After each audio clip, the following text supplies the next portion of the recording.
जी dear students, तो एसाइलक्लोस्ट्रोल के बाद अगर हम फॉस्फोलिपिड की एक्सप्लेनेशन देखें तो फॉस्फोलिपिड्स नेम से ही आपको पता चल रहा है कैसे लिपिड्स होंगे जिनमें फॉस्फेट भी आपको जो है वो नज़र आएगा। इनके बारे में हम ये कह सकते हैं कि these are the derivatives of phosphatidic acid, कि फॉस्फेटिडिक एसिड से डिराइव हुए हैं। ये जो स्ट्रक्चर फॉस्फोलिपिड का बनेगा ये बेसिकली फॉस्फेटिडिक एसिड से डिराइव करना है, इसमें मज़ीद कुछ हम ऐड करके तो ये स्ट्रक्चर फॉस्फोलिपिड का बना सकते हैं। फॉस्फेटिडिक एसिड का स्ट्रक्चर कैसा है अगर आप वो देखें तो उसमें आपको एक 3 कार्बन ग्लिसरॉल, 2 फैटी एसिड, ठीक है, ये दोनों फैटी एसिड के ग्रुप हैं जो अटैच हुए हुए हैं, जिनका रिएक्शन हुआ हुआ है ग्लिसरॉल के साथ।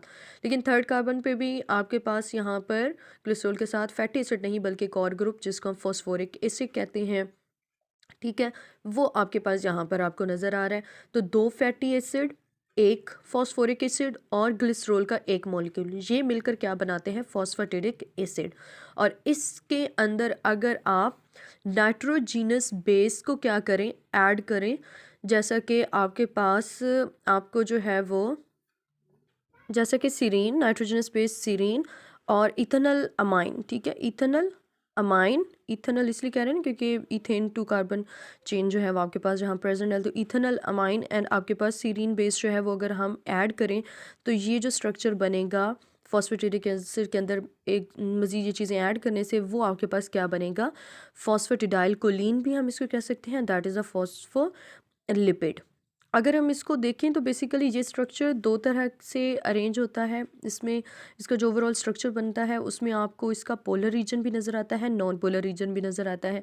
पोलर रीजन इसका हम कहते हैं कि वो इसका हेड बनाता है जो कि एक स्फेरिकल रिंग की फॉर्म में हम शो कर रहे होते हैं, और जो इसकी टेल है जिसको हम कोई कहते हैं कि जो नॉन पोलर होती है फॉस्फोलिपिड की, और ये टेल आपको इस तरह से नज़र आती है कि एक आर्म उसकी या एक टेल जो है वो आपको सिंगल स्ट्रेट नज़र आती है, दूसरी जो है वो थोड़ी सी आर्क की फॉर्म में थोड़ी सी मुड़ी हुई आपको नज़र आती है। इसकी रीज़न ये होती है कि यहाँ पे जो हमने फैटी एसिड्स लिए थे ना वो अगर आप देखें तो आर एंड आर प्राइम आप इसको कह सकते हैं, जो कि ये शो करता है कि ज़रूरी नहीं कि जो दोनों फैटी एसिड एक ही जैसे हों। हो सकता है कि एक एसिटिक एसिड हो, दूसरा कोई और कंपाउंड हो, ब्यूटारिक एसिड हो, मतलब आर चेंज हो सकता है। तो उसके लिए फिर हम ये दोनों आर्म्स भी थोड़ा इस फॉर्म में शो कर सकते हैं जो कि इस तरफ रेफ़र कर सकती हैं, ठीक है। तो इसमें फॉस्फोलिपिड का जो स्ट्रक्चर है उसमें 2 तरह से कंपाउंड्स अरेंज हो जाते हैं। एक वो जो हेड रीजन में चले जाते हैं और वो पोलर बना देते हैं उसको हेड रीजन को, और दूसरा वो कंपाउंड जो आकर यहाँ पर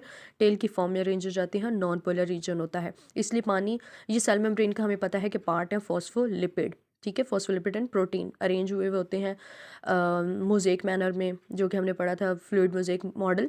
तो आपके पास वहाँ पर ये स्ट्रक्चर जो है लिपिड बाइलेयर के अंदर प्रोटीन्स मोज़ेक मैनर में अरेंज हुई होती हैं। तो पानी जो है वो सरफेस पर तैर तो सकता है सेल की, लेकिन उसके अंदर जो है वो एंटर होने लगता है तो ये जो नॉन पोलर टेल है ये उसको रेजिस्ट करती है, कहीं से भी इजीली जो है वो एंटर नहीं हो सकता। हाँ, इसके अपने वाटर चैनल होते हैं, स्पेसिफिक पॉइंट्स होते हैं जहाँ पर से ये वाटर इजीली एंटर हो जाता है, लेकिन जहाँ पे फॉस्फोलिपिड हो वहाँ पर इसको रिस्ट्रिक्शन का सामना होता है कि पोलर रीजन तो उसको सपोर्ट करता है बट जैसे वो अंदर एंटर होने की कोशिश करेगा नॉन पोलर रीजन उसको रिपेल करता है। इसलिए ये एक पार्ट है हमारे पास किसका? सेल मेम्ब्रेन का पार्ट है, ताकि सेल मेम्ब्रेन ऐसा ना हो कि कहीं पानी में डिज़ोल्व ही हो जाए, पानी गिर जाए और पानी के अंदर डिज़ोल्व हो जाए। इस फॉस्फोलिपिड की प्रेजेंस की वजह से जो कि पानी के अंदर डिज़ोल्व नहीं हो सकती, तो जो है हमारी जो मेम्ब्रेन होती है वो प्रोटेक्टेड रहती है। Is that clear? इसके अलावा हमने स्टीरॉइड्स का भी जिक्र किया था। स्टीरॉइड्स को अगर हम देखें तो these are naturally occurring lipid soluble molecules होते हैं, टाइप्स हैं ये भी लिपिड्स की, composed of the 4 fused carbon rings that provide a somewhat rigid structure. अगर आप इसका स्ट्रक्चर की बात करें तो आप यहाँ पे दे सकते हैं कि टेस्टोस्टेरोन जो कि एक हमारे पास क्या है, एग्जाम्पल है किसकी? स्टीरॉइड्स की। ये स्ट्रक्चर अगर आप देखें तो ये बेसिकली कहते हैं ये 4 रिंग्स पर इनका स्ट्रक्चर कंसिस्ट कर रहा होता है। 3 रिंग्स इसमें कैसी होती हैं? 6 हेडेड होती हैं। अगर आप इसके कॉर्नर काउंट करेंगे तो वो आपको कितने होंगे? 6, ठीक है। जबकि एक रिंग जो इसमें होती है that is the fourth one is 5 sided, ठीक है। इसकी 6 कॉर्नर्स नहीं होती, ये 5 साइडेड रिंग होती है, ठीक है। और the 4 rings contain in total को अगर हम मिलाएं तो इनमें कार्बन नंबर कितना बनता है? 17 कार्बन। सारी रिंग्स को कंबाइन करके जितने भी इनके अंदर कार्बन नंबर ये लगे हुए हैं उनको अगर हम काउंट करें तो that is 17 carbon. Cholesterol is an example, is an important biological active steroid and जैसा कि बाकी इम्पॉर्टेंट होते हैं, फॉर एग्ज़ाम्पल विटामिन डी है, that is also a steroid. And hormones हैं कुछ ऑफ द एड्रिनल ग्लैंड, कौन कौन से हार्मोन्स, एल्डोस्टेरॉन एड्रिनल ग्लैंड का, इसके अलावा ओवरीज का जो हार्मोन है एस्ट्रोजन, एंड द टेस्टीज का जो हार्मोन है टेस्टोस्टेरॉन, जिसका स्ट्रक्चर यहाँ पे आपको नज़र भी आ रहा है। These are all the examples of the steroids.